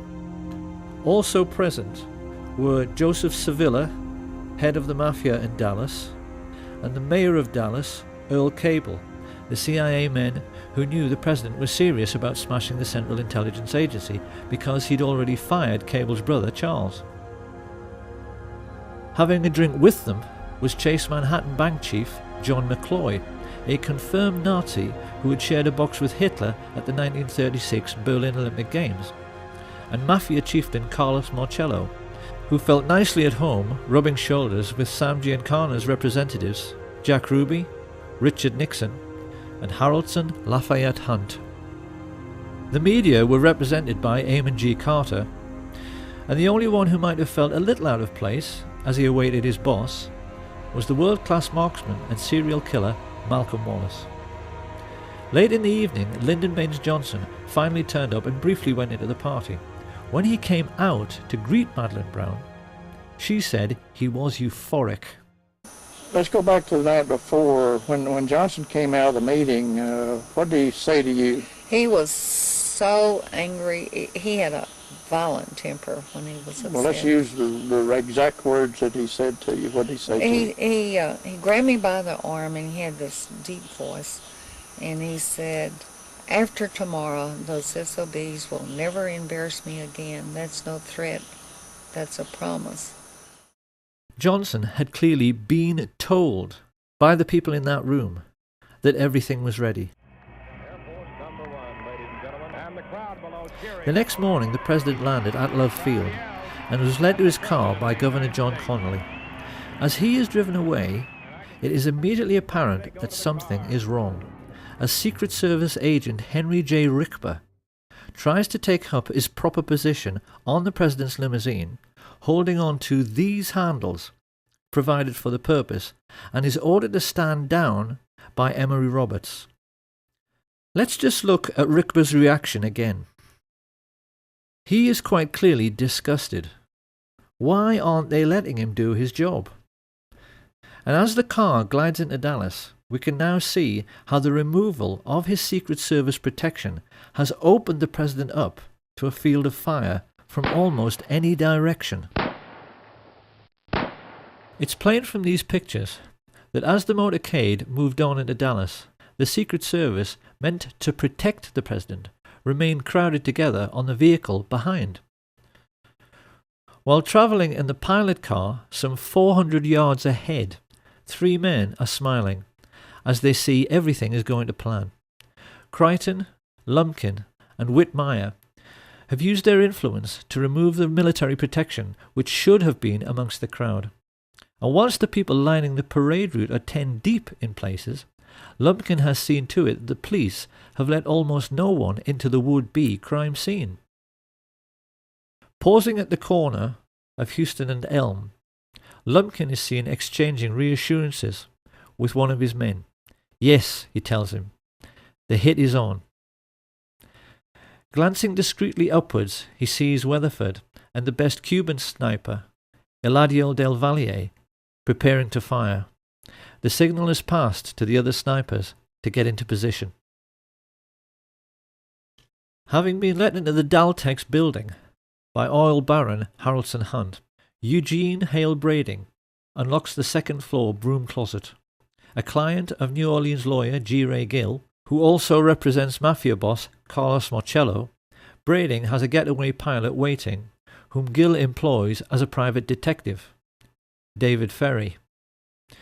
He opens the window, and as Charles Nicoletti loads his rifle, Richard Kane listens to his radio. Car coming. Get ready. Closing the door, Milwaukee Phil Aldericio guards the corridor with 2 Cubans, Rolando Mesferrer and Rolando Otero. This basic pattern was established all over the plaza. A sniper next to a radio man, alongside a second marksman who could take over should the first want to back out at the last moment. Each team was then guarded by more assassins, mainly Cubans, who made sure no one interfered with each group.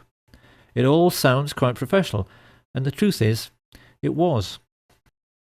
Sam Giancana's spy in the Chicago police force, Richard Kane, was an electronics and wiretapping expert who spoke 5 languages. Up on the grassy knoll, with his childhood friend Charles Harrison, stood the diminutive Charles Frederick Rogers, a nuclear physicist who worked in seismology for Shell Oil. He was also friends with David Ferry and the Civil Air Patrol. Up in the Texas School Book Depository, LBJ's psychotic hitman Malcolm Wallace held a PhD and taught at the University of Texas. The Texas oilmen, mafia dons, merchant bankers and military industrialists had assembled the all-time dream team of professional killers. They were there to make absolutely certain their king died, and the two men who in later years would steal his crown, Richard Milhous Nixon and George Herbert Walker Bush, smiled from the sidewalk as they exchanged winks with Jack Crichton. There was no way Kennedy could escape now, and they knew it. Arranging his sniper's nest at the other end of the 6th floor, Sturgis was the first to be spotted by Arnold Rowland. I just looking around and we noticed a man up in the window, and I remarked to my wife, tried to point him out, and remarked that he must be a security guard, Secret Service agent. The window then that you're referring to is on the opposite end of the building from where the main entrance to the building is. Yes, it is on the other side of the building. And he had a rifle. It looked like a high-powered rifle because it had a scope which looked in relation to the size of the rifle to be a big scope. A moment later, 15-year-old Amos Ewins caught sight of one of the Sturgis-trained Cubans, Ignacio Novosampol. Even more significantly, Richard Randolph Carr, a steel construction worker who was looking for a job in the new Dallas courthouse, which was then under construction, stared out from his 7th floor vantage point and saw Malcolm Wallace taking position to fire. Testifying at the trial of Clay Shaw, he gave a minutely detailed description of a very heavy-set man in a sports jacket who wore large framed glasses. He could see the man so clearly, he even said his eyeglasses had large earpieces. America, the home of the brave and the land of the free, was about to discover that it wasn't what it thought it was.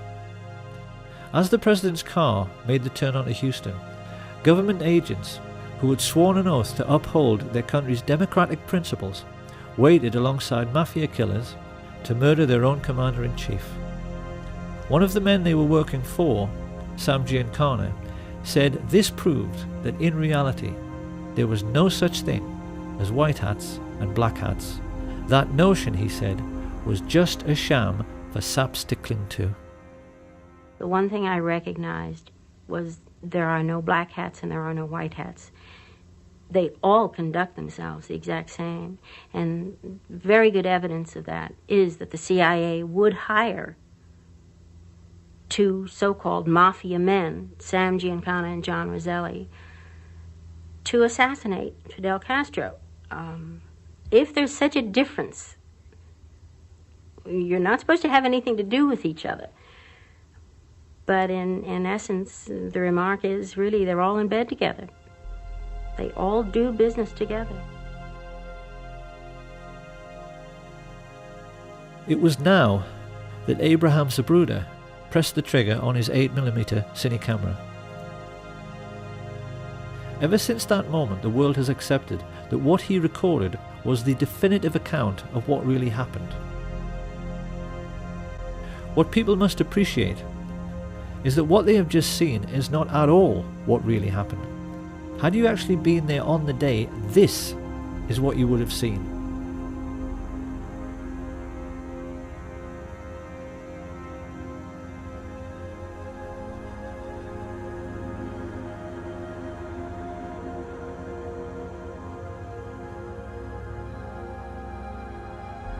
And doesn't that look a great deal more suspicious?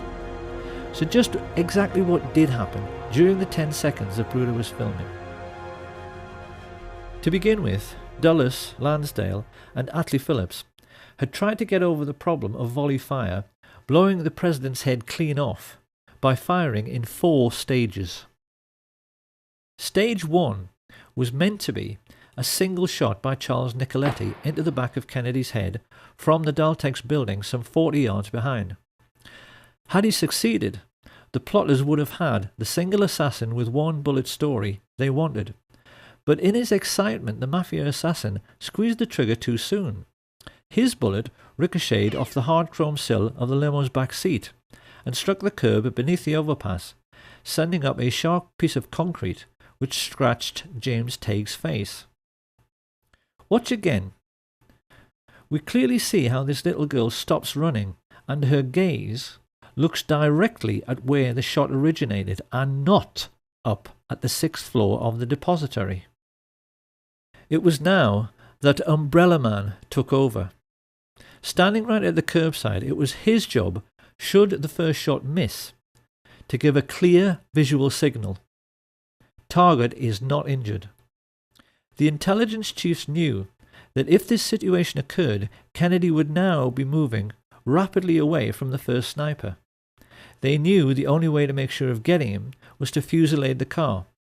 So a moment later, 2 rifles tried to fire from directly in front at exactly the same time, to deceive witnesses into thinking there was only one shot. You said you'd killed President Kennedy. At the same time I said I had killed the judge, I said I had killed Kennedy. Well, do you believe Lee Harvey Oswald killed President Kennedy? We'll get back to that. Alone, without any aid from a rogue agency of the U.S. government, or at least a portion of that agency. I believe you're very naive if you do. Harrelson's bullet hit JFK in the throat, and another gunman, hiding in a culvert 50 yards away, up in the embankment of the overpass, made the hole in the windscreen, which was later seen by Dr. Evalier Glanges. The presidential limousine was there. Had been standing there for some time just watching the back of the emergency room. Talked to my friend next to me and said, "Look, there's a bullet hole in the windshield," and pointed it out to them.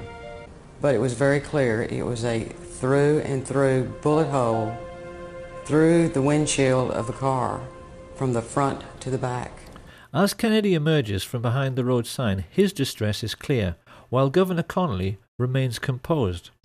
This single frame of the Zapruder film makes nonsense of the single bullet theory, because it's quite clear both men have not been struck at the same time. Kennedy has now passed through 2 layers of fire and has not been hit in the head. To cover this eventuality, the assassins were given a simple instruction: fusillade the car with everything. So that in the next few moments, the 5 remaining riflemen fired, causing the Secret Service agent riding in the front passenger seat, Roy Kellerman, to report a feeling like a jet sonic boom as the hail of bullets whistled into the car. It is now more than 3 seconds after Kennedy is hit in the throat that Frank Sturgis misses his target altogether and blows out 5 inches of Governor Connolly's ribs, compressing his lungs and puffing his cheeks, with a bullet which quite clearly struck at far too steep an angle to come from the other end of the depository. In almost the same instant, Eladio Del Valle hit the governor in the wrist, Weatherford fired into his thigh, and Nicoletti's second shot hit the chrome frame of the window. A moment later, the best marksman, Malcolm Wallace, shot Kennedy in his upper back, the bullet strike witnessed and recorded by all the Secret Service men in the following car. Jackie Kennedy starts looking concerned, and yet even now there are no obvious signs that her husband, held upright by his back brace, has been shot twice. The assassins have so far failed to hit him in the head, and it is now that they play the ace up their sleeve. Here we can finally answer the riddle of where on an empty street you can hide a man with a rifle, and how he can manage to shoot a man speeding past him in a limousine. The answer is that he can't, and that is why the driver, William Greer, looked around twice to see whether Kennedy had been hit in the head, and when he saw he hadn't, as dozens of witnesses, including police officers, confirmed, he stopped the car completely. His orders was to slow down where the rest of the guys. This is Greer, the driver of the presidential limousine. Yeah, presidential limousine. Slow down almost to a stop. It is now that most people have been led to believe that Kennedy was shot in the head by Charles Boyd Harrelson, the sniper standing on the grassy knoll. This is not true. Because if we look at the angle of elevation of a shot from that area, it's obvious that a shot originating from above and right would have pushed Kennedy's head down and left, whereas it's quite clear that his head is knocked upwards and to the left by the impact. So where did that bullet come from? Incredibly, the answer has lain hidden in the most well-known and iconic image from the assassination of the motorcycle policeman heaving his bike onto its stand. Look now as we freeze frame him here. This is the moment when the whole world was looking up the hill toward the man who had fired from the grassy knoll, but that is not where the police officer is looking. He is looking down into the storm drain, because that is where that shot at a stationary car came from. The shot which all of the well-known assassination witnesses described as coming from behind the picket fence missed completely and ripped up the grass at Jean Hill's feet. She did not even notice, but we know this is true because the FBI told her so. So who were the men who fired unseen from the storm drains on Elm Street? One thing we know is that they were very young and had to be brought into the conspiracy because they had to crawl into a filthy, smelly sewer, something which the older, experienced mafia assassins would never have dreamed of doing. They were basically two kids, looking for excitement. The first was Curtis Laverne Crayford, also known as Larry Crayford. Formerly CIA, he had worked for Ruby at the Carousel Club, and Ruby had told everyone his name was Lee Harvey Oswald until Lee Harvey Oswald walked in. But while above ground, the world was taking pictures and running and screaming and trying to figure out what had happened, the other young man was stumbling along 400 yards of a reeking, fetid Dallas sewer pipe to emerge from this culvert. And he was not Lee Harvey Oswald, or Roscoe White, or J.D. Tippit, nor even a Cuban or Russian communist. His name was Jack Allen Lawrence. And we know that after stumbling up this bank, he turned up 15 minutes later at the Lincoln Mercury car showroom, where he'd obtained a job with false references, pale, sweating, and, on a hot sunny day in Dallas, covered in mud. Telling his co-workers Albert Bogard and Robert Tater he had been ill that morning, he stumbled into the men's room and threw up while they, feeling his behaviour was suspicious, called the police, who made a record of the entire incident. Back at the plaza, the guilt of the radio men coordinating the gunfire can be seen from their behaviour. These two, Orlando Bosch and the Umbrella Man, have a seat, while everyone else runs around them. Bosch makes a report that the hit was successful, then casually walks away, just like the chief radio coordinator, Jim Hicks, with the radios clearly visible in their back pockets. A few yards away, the CIA's clean-up squad have begun working to remove all evidence useful to a forensic team. Deputy Sheriff Buddy Walters is here seen finding the bullet which struck in the grass near the manhole cover. He hands it on to one of the fake FBI men, who pockets it. While this is going on, Rogers, Harrelson, and E. Howard Hunt are discovered hiding in the boxcars of the train which they hoped would be their getaway vehicle, until it's prevented from moving by railway dispatcher and key witness Lee Bowers. They are photographed repeatedly as they are marched to the Dallas courthouse, and we can clearly see in this picture the radio receiver Hunt is wearing in his right ear, which is identical to the receivers worn by those Dallas police officers who were part of the plot. As they walk, they are overseen by Colonel Ed Lansdale, who secures their release and begins to give the press the cover story that this man is the major suspect and that acting alone, he shot the president from behind. The truth, as we now know, is that 8 separate snipers, firing 16 shots in 4 separate stages, had tried to make certain of killing the president by hitting him in the head and had failed abysmally. The shooting on the day had been nothing to write home about. A third of all the shots had missed the car completely. Had it not been for the ruse of bribing the driver to brake at a point painted on the curbside, which is still visible, so that Jack Lawrence could shoot Kennedy in the head from just 15 feet away, the president might have survived. So now we must address the question, why does the Zapruder film not show this very obvious setup of the limousine stopping for the headshot? The answer, of course, is that it has been tampered with. In the 1960s, Hollywood special effects teams had developed techniques for masking off segments of film frames to disguise the true movement of figures within the picture. In the Zapruder film, frames have been removed in order to fake a continuous flowing motion, so that we don't see the very obvious setup which dozens of witnesses reported. If you look now at the top of the frame, the doctoring of the film becomes perfectly obvious in the way in which the figures are blurred and yet the shadows are sharp, which is impossible.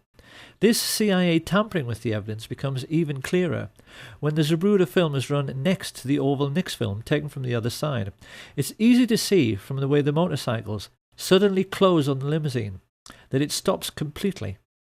And we can see that frames have also been removed from the Nix film by the way in which Agent Clint Hill appears to move sideways while running forwards before leaping on the car. As the mad dash to Parkland Hospital begins, the chief coordinator in the assassination plot, George Herbert Walker Bush, casually relaxes with hands in his pockets at the entrance of the school book depository. Now this is going to be one of those all too familiar Kennedy assassination moments in which people will say, well, yes, it could be him, but how can we be sure? Because we've seen this kind of thing before with Badgeman.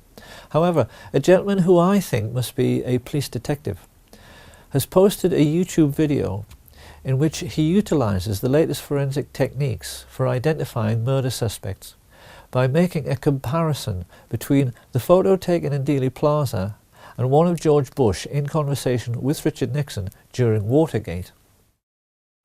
This man points out that this person has exactly the same skull shape, exactly the same hairline, chin and nose as George Bush. He is also wearing the same type of suit, white shirt and exactly the same type of tie. He is exactly the same height, the same weight, is wearing clothing which matches down to his shoes, but most importantly, he has a characteristic mannerism of cocking his right wrist when he puts his hands in his pockets. We know from this declassified FBI memo that George Bush was in Dallas, staying at the Sheraton on November 22nd. So can there be any doubt about this person's identity? Surrounded by the corrupt policemen he was coordinating, Bush knew already that if an honest officer should happen to catch one of the assassins, it would, because of what Mark Lane rightly calls plausible deniability, make no difference. Because what would they find? Mafia hoods with prison records as long as their arms? Or contract killers like Charles Harrelson? They certainly wouldn't have found anyone who carried CIA credentials or anyone whose involvement with the government could be traced.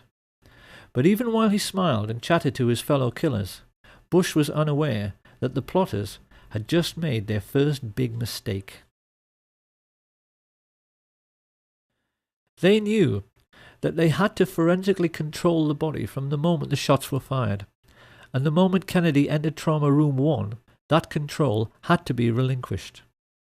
Although they had CIA agents placed in the emergency unit, these people were not aware of the throat wound, which could hardly be seen because it was so tiny. It was at this moment that all the Dallas doctors and nurses like Aubrey Bell made a mental note of this very obvious sign of a frontal entry shot.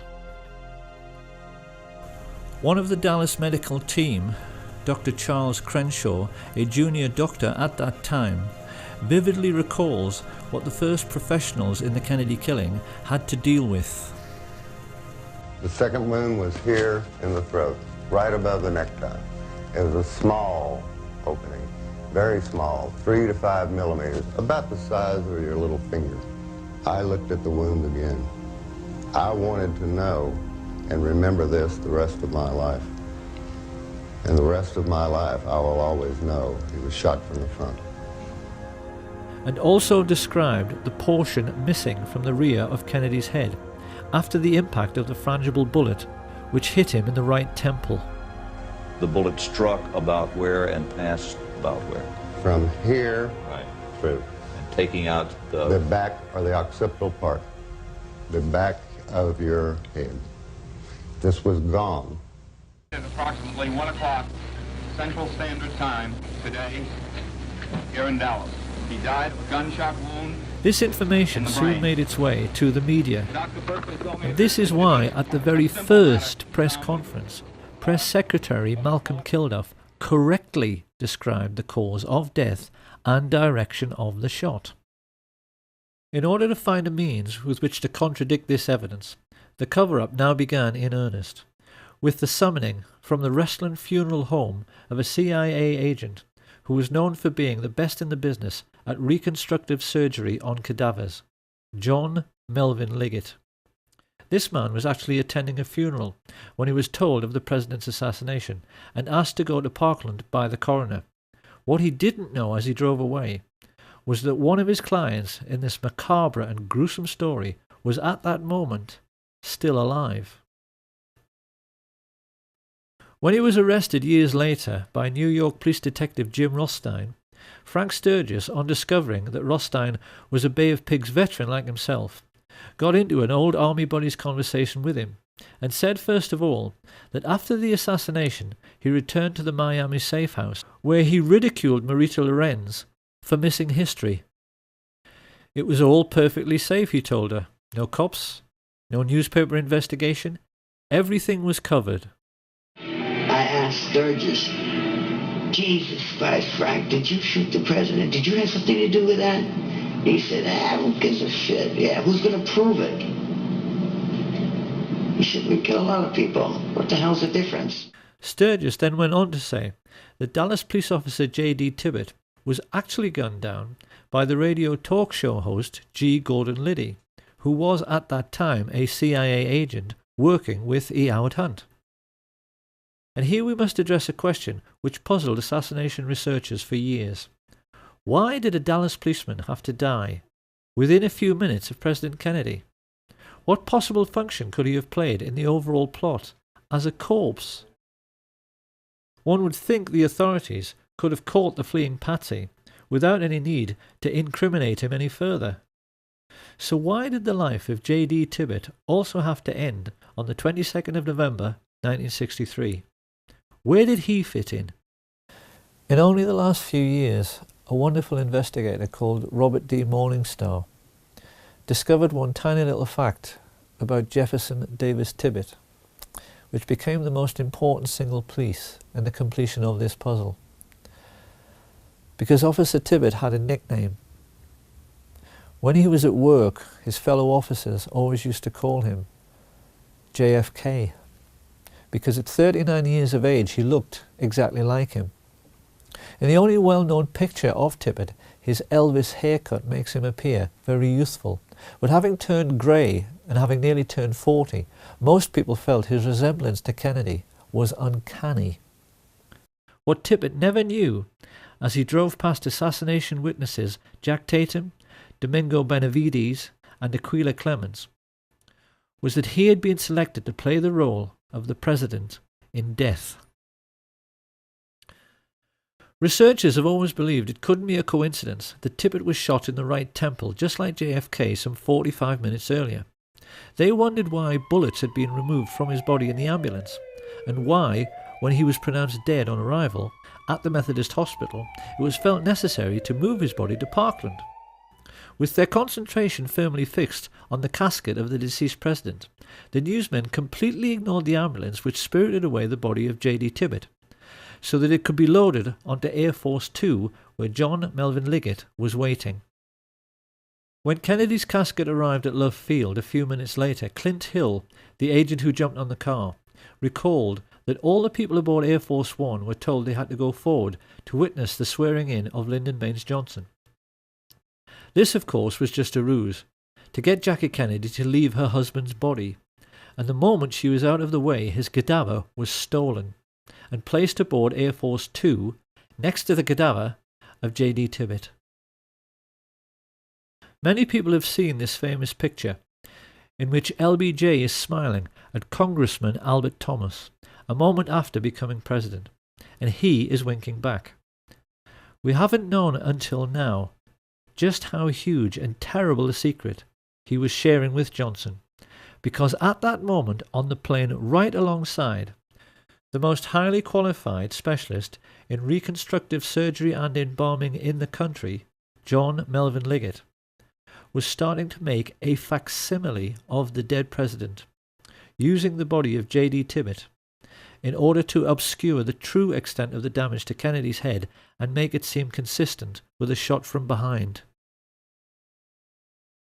But Liggett realized immediately this was well nigh impossible, because having been told over the radio about the head shot, Liddy took it upon himself to try and ape this damage by firing into Tippit's torso and then, when he was down, firing into his right temple, instead of into the back of the head as he'd been instructed. This was a second huge mistake. The human brain has a consistency like play school plasticine. Fire a bullet through it, and it is very easy for a skilled pathologist to track the bullet's path at autopsy. What Liggett wanted to show to any investigators was a brain that looked like this.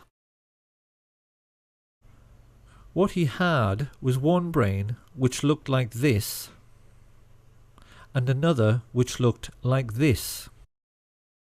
A large portion of Kennedy's brain had been ripped out by the impact of the explosive or frangible bullet, and what remained was filled with tiny shards of lead, some of them microscopic, which might take all night to locate. Liggett was terrified. The plotters had asked him to play Dr. Frankenstein at 30,000 feet. Yet with all his embalming experience, he instantly realized a botched job was the best he could possibly deliver. In his panic, he sawed off Tippit's skull and simply ripped out the entire brain to at least make sure no one could track the bullet which, after Liddy's error, had so obviously come from the wrong direction. He then compounded Liddy's error by making a large hole in the rear of the head to ape the damage to Kennedy's head. With this done, he rebuilt the skull, hurriedly sewed the scalp back together, and then set about the gruesome task of trying to make the cadaver of J.D. Tippit more closely resemble the cadaver of John F. Kennedy. By shaving eyebrows, bringing forward Tippit's slightly more receding hairline,